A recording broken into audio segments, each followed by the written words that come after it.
Welcome, ladies and gentlemen, to another insightful episode of the Digital Adoption Show, your go to podcast for inspiring stories of execution and growth. I am your host, Neha Smriti, Growth Marketing Manager at Whatfix. This is the third episode of our L&D Upskill mini series, where we delve deep into the transformative power of L&D in reshaping today's dynamic workplace. In today's episode, we will talk about a very special topic, which I guarantee our listeners will love. It's ditching the guesswork with data-driven L&D. I mean, who wouldn't want to know some secret sauce for the success when it comes to data, especially in the context of L&D? And to discuss this, we have not one, but two great minds with a remarkable history of execution and success in their career. With great excitement, I would like to introduce our guests who stand at the forefront of L&D landscape, ready to share their knowledge and experience with us. Our first panelist is the recognized top 100 HR influencer with over 15 years as an independent consultant, author, speaker, and executive coach. Vivian specializes in leadership development and organizational growth. Her background includes impactful roles such as Lean Six Sigma Master Black Belt at General Electric and training leadership at Norton Healthcare and much more. Vivian is also an adjunct faculty member at University of Louisville College of Business. Vivian has authored several influential books, including the bestseller Resilience Ready, The Leader's Guide to Thriving Through Unrelenting Crisis. Alongside Vivian, we are pleased to welcome Jimmy Nelson, an experienced executive learning and organizational development leader. Jimmy currently serves as a learning organizational development consultant at Nelson Training and Development Pros and has held successful leadership roles at Ingram Content, Norton Healthcare, Babcock Power, and many more. Throughout his career, Jimmy has excelled in implementing transformative learning strategies and organizational frameworks that enhance performance and employee engagement. His passion lies in driving improvements in organizational and leadership capabilities. Vivian and Jimmy, I am really excited to discuss the nitty-gritties of data-driven L&D with you. But first, for our audience, why don't you tell us a little bit about yourself, your journey in the L&D space, and really, I'm welcoming you to our show today. Vivian, shall we start with you? Sure. Thank you. Thank you so much for having me and having Jimmy. I'm excited about the conversation that we have today around learning and development, which I'm very passionate about. But I think you gave really a great background on our work. And so I'll just add to that I am extremely passionate about growing and developing leaders. I spend a lot of my time focused there and a lot of time focused on the future of work with everything that's changing in our environment today. The work, how work gets done, the workplace, the workforce, all those elements are being driven by a lot of forces. And so spending a lot of time helping organizations and leaders really navigate through this period and understand, how to lead through chaos and change. Great. Welcome to our show, Vivian. And now Thank over to you. Jimmy. Absolutely. So married, wife, 3 kids, 2 dogs, the normal kind of thing. I've been in training and development since 1994 and have seen a wide variety of industries, again, focused most on leadership development and making that transition from a non-leader role to a leader role. And then how do we excel in that, especially when it comes to what we're talking about today, and that's data from a learning and development specific perspective.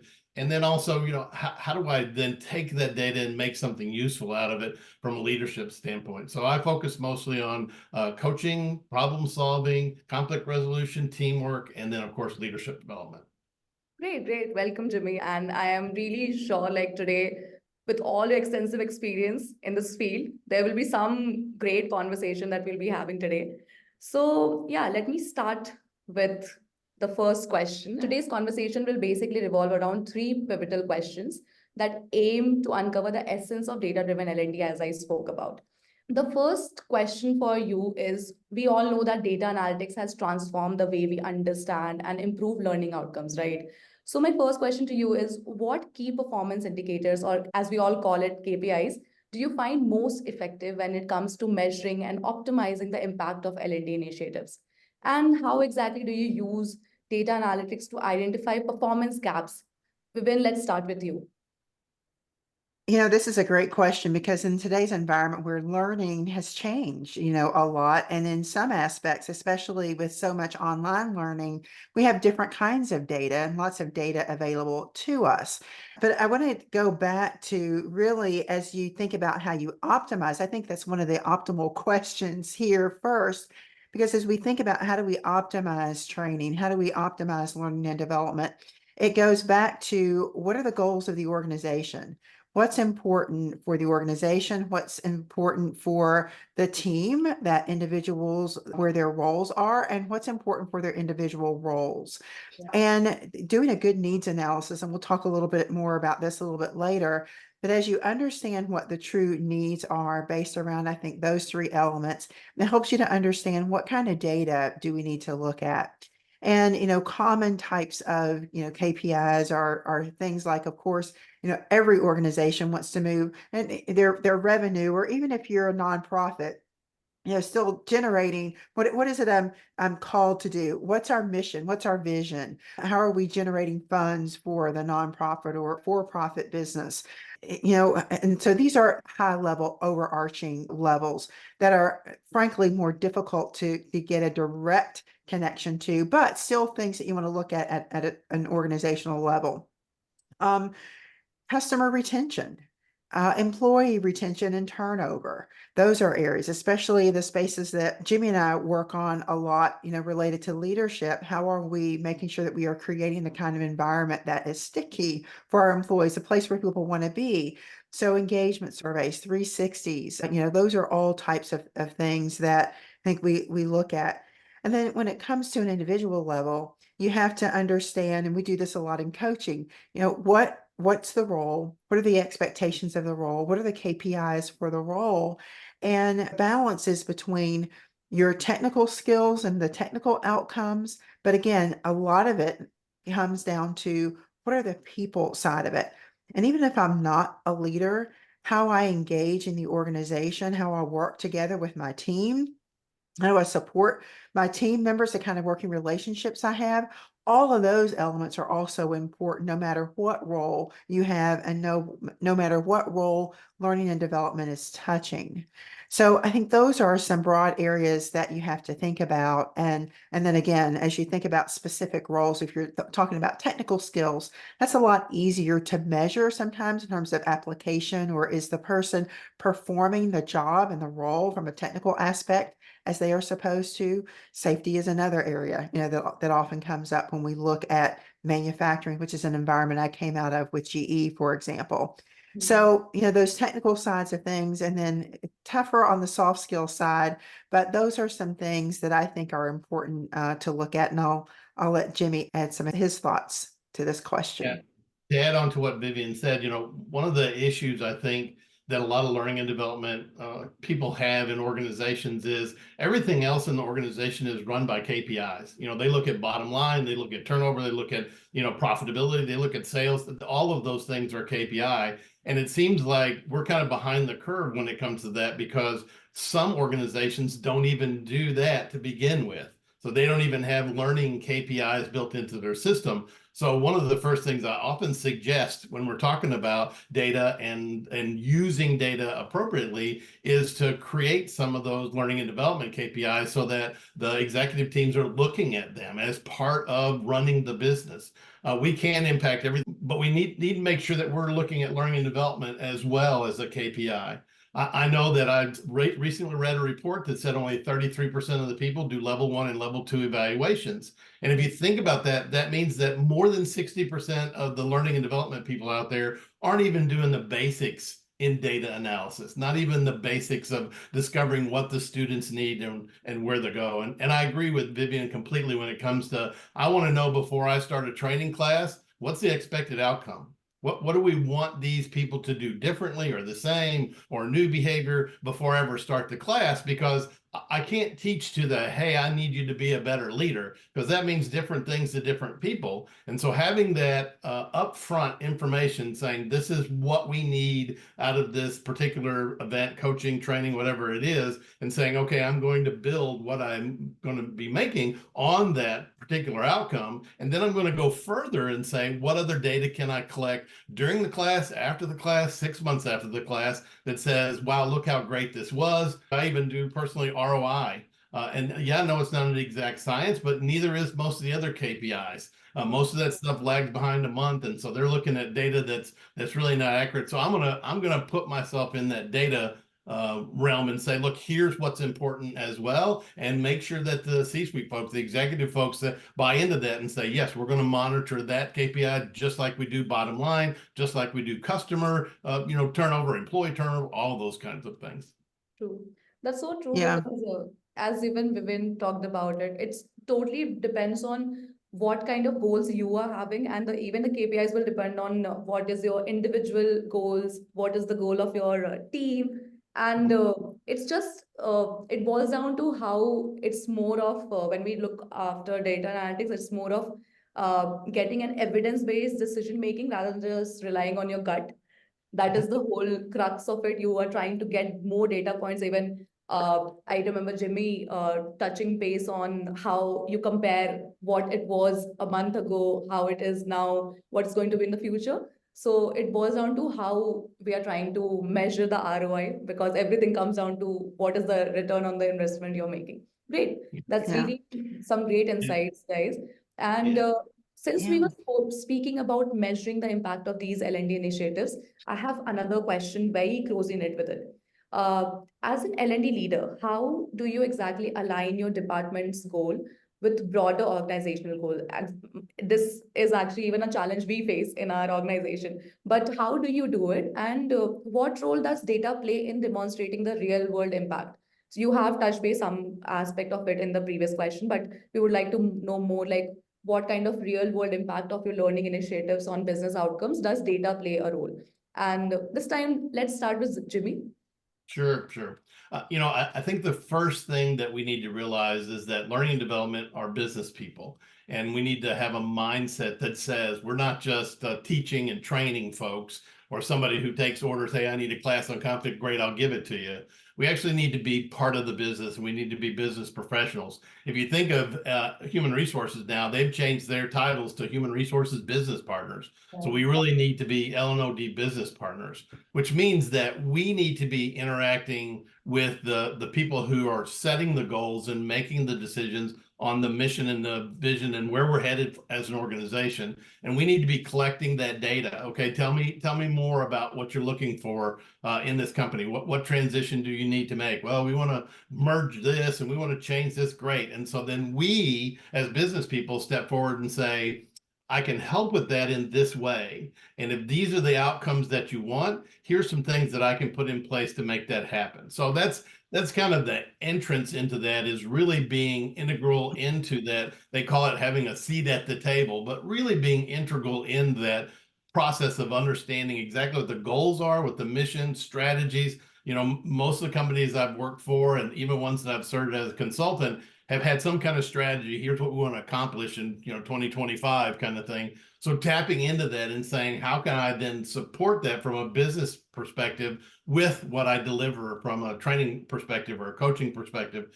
et cetera. So that's kind of the first piece of it. Then the second piece of all that, from my perspective, is then feeding that data back to that same group and saying, here's how I'm doing.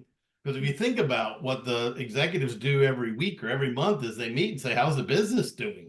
How's our profitability? Where's our biggest customer? Those kind of things. I want them all saying, what kind of learning and development have we created? What kind of change have we made in the organizations towards the culture that we want? So those two things, I think, tied together is really what starts out as the most important part of how we use that data on a practical standpoint. Right. Over to you, Vivian. We would love to know your 2 cents on it. Yeah, thank you. I love your point, Jimmy. And one of the first things that comes to mind for me as well is you have to be integrated in the business. so that you are at the table, you are involved in the conversations. I do a lot of work with HR, and so I've talked to them a lot about having a seat at the table and really being strategic and having that strategic mindset and being proactive to emphasize what Jimmy said, to here's what the business is trying to accomplish, here's how we can support that.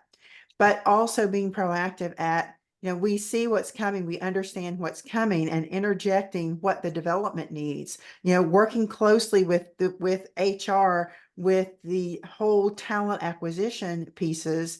Now, how do we need to develop our current workforce? Because we know that the workforce today, they expect ongoing investment in their development, much more than when Jimmy and I were coming along earlier on in our careers. And so, what are we doing to develop our people, make sure that we have a workforce? As I mentioned, the future of work, so much is changing. Just think about AI. We all are talking about AI. Everybody's talking about AI. But how we get our work done is going to be different. And it can be positive, in terms of productivity or, and just enabling us in many different ways. So how are we upskilling our workforce? I think I want to go back to what Jimmy said earlier too about learning and development metrics. And this touches on our first question too. What's important? We have to make sure that our business knows that learning and development is so important that it has critical strategic objectives attached to learning and developing our people. Everything is people focused. You can't really do anything without people. And again, upskilling during this time. So being in the strategic discussions to say, again, here's what our company wants to accomplish. Now, what are the learning and development objectives and strategies that can help us to accomplish that? How should we be thinking, not just this year, but next year, 3 years, 5 years down the road for the capabilities? And then how do we think about delivering that learning in ways that are, just in time? A lot of people are looking for that, how do I how can I leverage AI, for example, right now? So we Google a lot, how are we enabling and empowering our teams and our employees with tools to help them to get work done as they need to get work done? So I think those are some of the most important things. And then it's just the alignment again on a, implementation standpoint with a good needs assessment. So, strategically that alignment, good needs assessment, but also as you are thinking about, before you even think about training, oftentimes people come to us with problems, and they say, we need training for this, right? Training is not always the answer. So a good needs assessment that helps us to be honest. Also, we love to serve as learning and development professionals, but being able to be honest about reflecting and asking good questions about what the true needs are for a given challenge or a problem that the business is trying to solve, and making sure that we're aligning learning to the specific needs on a day-to-day basis. Yeah. Yeah, I think Vivian makes a good point there because, for years and years and years, learning development was pretty much order taker. Hey, I need a conflict management class for my team. It's in conflict. And we were like, okay, cool. Here's our conflict management class.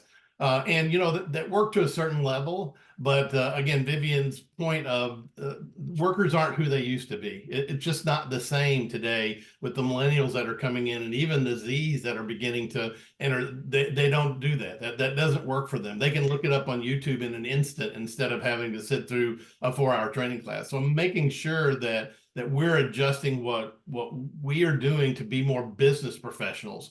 We're not just providers of training and development and those kind of things, or providing of coaching, but we're actually assessing deep and saying, okay, what is it exactly that your team needs? What's going on with that conflict? What's happening around? What's the environment that they're in, so that we can really find, okay, now we understand the situation really well. Now we can give better solutions. And one other piece I think that ties into that really good is that when we become those kind of business partners, that's when the executives, that's when the HR professionals, that's when they start seeing us as a resource. And that's when we can start giving them feedback to say, do you realize this is going on in your organization? Do you see that this is the kind of culture that your supervisors or managers or leaders are creating? And a lot of times they don't. They're not as close to the organization maybe as what we are, especially we've done some great needs analysis and we have connections with those people. And so us playing that business partner role of actually advising them on, here's, if you want to accomplish those things that you have on your strategy, here's the culture you currently have. Here's the culture that you want to move to. Let's talk about some ways to make that happen. From a learning and development, organizational development standpoint, here's the things that we can provide that'll help move in that direction. So there's been many times where, you know, they'll put a strategy out there, but they really won't know how to implement it. And I think it's our responsibility as learning and development professionals to give them that guidance, to give them that that mentorship, that coaching or advice, and then let them chew on it long enough to say, yeah, we want to do these three things. It dynamically changes the way people look at learning and development. True. Yeah. And I think there's an opportunity to build off of what Jimmy was just saying, that sort of whole mentorship piece, how we think about learning and the opportunity that leaders have each and every day. And what people want in their work environment right now is ongoing feedback. Tell me how things are going and be constructive about it. So we're teaching leaders how to be coaches themselves and how to give that ongoing feedback. So building that into your rhythm. And so I think we have to challenge ourselves again around, how do we think of learning? What are the learning opportunities? And then how does learning and development then support leaders on initiatives like ongoing feedback? How do you do that? What's the right form, and what are some tools and practices around doing that well? Because at the end of the day, we're driving culture. We're driving outcomes for the business. We're driving culture, the experience that people have. We're driving retention, and we're driving outcomes to make both our what we do for customers and what we do for the communities that we're in also better. When we are better people, I think about Maslow's hierarchy of needs a lot. And there's an example that demonstrates the pyramid in relationship to levels of engagement, where fundamentally people, are trying to meet their basic and fundamental needs. If we just keep focused there and are not focused on the development and growth and getting people to self-actualization, then they're not going to stay with us. They're not going to be satisfied. They're not going to bring their best or be able to deliver their best. So ultimately, we are enabling, we are empowering people in our organization. And as much as we can use data and information to help us to both do that better, as well as make the case for learning and development, then everybody wins. True. That's so true. In fact, we have seen such a shift, like both of you were talking about it. From an order taker, we have kind of become a facilitator of when it comes to what the workforce needs. So we are kind of facilitating their learning, their development, and kind of letting them realize their actual goals, and totally based on when we put ourselves on the table, as you said, of what the business needs exactly. So, and it could be quite daunting when it comes to actually justifying, like, why do we need learning for a team? But I think at the end of it, it all falls down into place. So yeah, that's was some great insight into this question. Okay, now moving on. I feel any strategy can never not face any challenges. So my final question of this episode for you folks is, what are some of the major challenges we have, like you have faced when implementing a data-driven approach in L&D, and how have you addressed those challenges? We want to know some real-life examples, some anecdotes of your successful implementations, which I'm sure many of our listeners would be amazed to implement in their own L&D journeys. Vivian, over to you. We would start with you. Okay. All right, great. A lot of what we train on has a longer cycle to impacting a lot of the KPIs that we started off talking about today. Ultimately, we're driving learning and development because we want to impact the business outcomes, whether it be customer service, whether it be revenue growth, profitability, productivity, all of those things, customer experience, employee experience, all of those things. So one is just the challenge of the long cycle and the direct impact.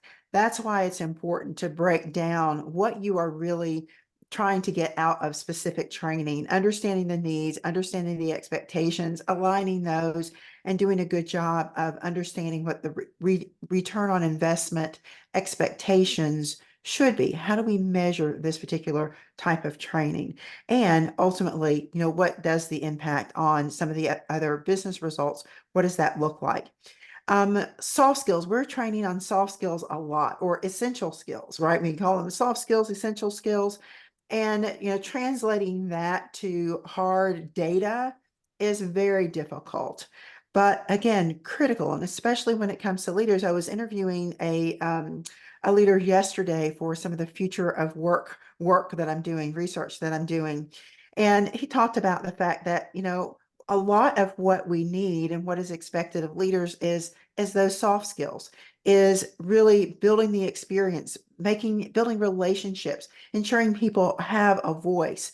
And so those things show up in areas like your employee engagement, your employee retention, some areas like that. But again, some of that is a longer cycle. And then sometimes there's not data available.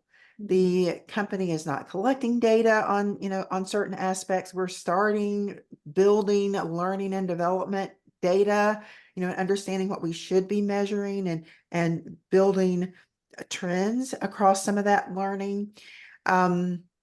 Even following people's individual development plans. So data not available. So those are some of the challenges. How has that been addressed? I think about some of the leadership development. Again, let's go back to some of these soft skills. And part of what we want to understand from leaders is what impact is developing a lot of these leadership skills having on your leadership practice.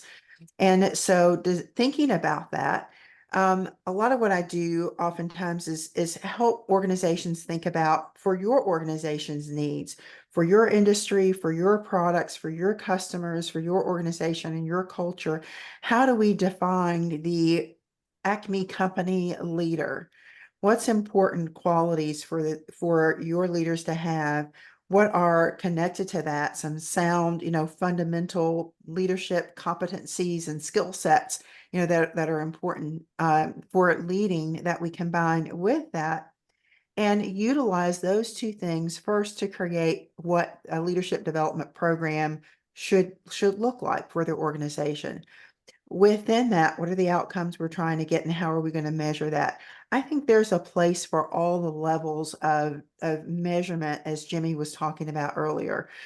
Whether you are in person or you're doing virtual learning. The virtual learning, you have opportunities to measure things like, are people even completing the training? For one, and we do little quizzes along the way, with those Yeah, the things. top rates and everything. Yeah, and so there's a place for all of those. So our smile sheets, that we talk about, there's a place for each of those.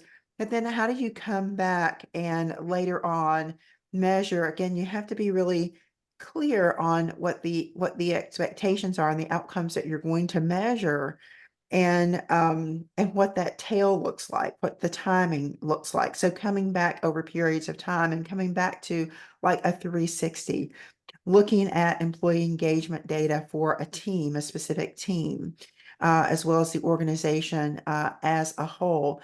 And then I think having people with their supervisors, people that they report into, and having people come back and reflect. I focus a lot on emotional intelligence. because I believe it's important for people to have that self-awareness around, some of the self pieces, but also the relationship pieces of emotional intelligence. And we talk about, I do this a lot in coaching. How are people reacting to that? Or you're reacting to your changes in your leadership practice and some of the things that you're doing. What are you seeing? What are other people experiencing? And encouraging people to have some specific conversations around that as well. So those are some of the things that I think are important when it comes to challenges and how we go about overcoming them. Amazing, amazing. Over to you, Jimmy. I understand you also have a lot to share. Well, and I'll give you a classic example. I working for this company not too long ago, trying to help them put a better culture together. And so I said, well, I'd really like to put in the 4 levels of Kirkpatrick plus ROI. And they looked at me and shook their heads and had no idea what I was talking about. And so I said, okay. So when I first started the training course, we talked about outcomes, what they expect, what their leadership competencies were, all that stuff. And again, they shook their head and had no idea. So again, from a business professional, I had to guide them through that process. So I said, here are the typical things that we're going to do on the essential skills and the hard skills from a management. So we separated some of those. Then when we did the first level 1 evaluations, I graphically put that together in a 1-pager and I sent it to them. And they're looking at it and they go, oh, look, that looks like there's an improvement there. And then we did level 2, so that we're looking at their knowledge transfer. Again, I put it together. There was a 300% improvement in knowledge, whatever, put that in graphically, sent that to them. So I continuously fed them the data that I needed them to see so that they were willing to take that next step. Because then I said, all right, we got 6 months before that next point of data comes in for that group. And now we're going to focus on the next group. So then at 6 months later, we did surveys for them and their boss, level 3 and level 4 evaluation, how it impacted their department and then the organization. And we got some really good feedback by percentages back. And again, I took that data and presented it back to them in a graphic, 1-page, easy thing to read. So that they're getting the idea of, oh, now I see the change. Oh, that lasted for, oh, I'm getting those kind of results. I want more of that. And so the more that I fed them the data that I needed them to see, then the more they were bought in and the more they liked it. In fact, to conclude that story, I started a series of probably 5 different cohorts. On the 4th cohort, the vice president of operations said, can I sit in on that at the beginning so I can talk about how great it's been in the past? And absolutely. So again, by feeding them the data and the information as a business professional that they needed so that they could see that we were making an impact to the culture and we were making an impact to essential skills, that engaged them. They were ready to engage even farther. And so then once he got in the classroom and was willing to make the introductions and say how great it was or whatever, then dynamically that group stepped up. And so then our numbers got even better, et cetera. So for me, I think any learning and development professional just needs to start. It's not going to be perfect. It's not going to be completely accurate. It's not going to be right. But think strategically. How do I use this data? How can I use these numbers, even if it's just the Kirkpatrick and ROI kind of data, and even if they don't have much data on turnover and culture and things like that, that's okay. It gets me started down that path. Another interesting part of that same story is they decided that, you know what, we're going to do some employee surveys. And for years and years, they'd done some of it, but the data just sat in HR and people looked at it and thought, yeah, we're not doing so well. We're not meeting averages, but that's as far as it went. So then when we were starting in our process to impact the culture, I went back and said, give me old numbers and then give me new numbers. And then I, again, graphically, 1 page, sent it to them and say, here's the impact we're making. So I think it's really important from a learning and development standpoint to pay attention to what data is most important for them and provide that data in a way that they can see it. And again, that leads to the point to where they're looking at, well, I need to talk to Jimmy about this because we're having this problem. And that's where I want to be. I want to be a business professional for them, providing them the solutions to the issues that they have, problems that they bring to me. So again, my advice for any learning and development organization, well, spend some time looking at the Kirkpatrick model. It's a great one. It's been around forever and ever. And find out what that is to start doing it, start getting that data, start feeding that data over, and that will kind of move you along in that progress. So eventually you'll get to the point where you'll be a data analyst and you'll be able to provide all kinds of great stuff for those folks. Yeah. Basically, you're just Yeah. giving them what they need, giving them the solution to their challenges, and you're just providing them with the best evidence out there so they know, yeah, we Right. can do this. And instead of doing this, why weren't you be doing that? Yeah, that's a Yep. great And, story. Yeah. Kind of, and I never had to fight for resources. Once they yeah. got to the point where they were saying, yeah, Jimmy's getting that done over there. And then I would say, we really need to get away from projectors. We need some TVs in there. Yeah, if that's what you need, go do it. So again, once I started providing the needs that they had that they could talk about, it was much more important. I'll give you one other example of how I kind of use data. We did a big DE&I project where all leaders were going to go through a DEI training so that everybody had that awareness of biases and things that include in that. And so my senior HR person said, how do we do that? And I said, okay, first executive leaders go through it. So let me set you up a couple-week course that you can go through to get that. So they did that. Then they sent the president of the company sent an email out saying everybody's going to go through this online DE&I course that raises awareness of biases and different things like that. Really, really good program. And so we started doing it. And so then I started tracking it by area. So finance, operations, HR, all the different areas. And so I would send the graphic representation of how many people had completed it. I mean, leaders had completed it in those particular areas. And I'd send that to, they had their monthly or their Monday morning meetings where they went over for the week what the execs were going to do. And all of a sudden it became a competition. It was like baseball scores. They'd get, hey, mine's 85. Well, mine's 86. Well, and so they would, and so the engagement, just using that simple data, wasn't complicated. It was just who had completed and who hadn't. And so when we got down to where we were 98%, Jimmy did not have to go hawking these people to get it done because their leaders are sitting in the room knowing, hey, I'm at 98%. That guy's got 100%. I got to get there. And so it was great because they had taken on the responsibility of developing their people instead of being us. And I think a lot of times people get confused by that. People don't work for learning and development. They work for leaders and managers and supervisors.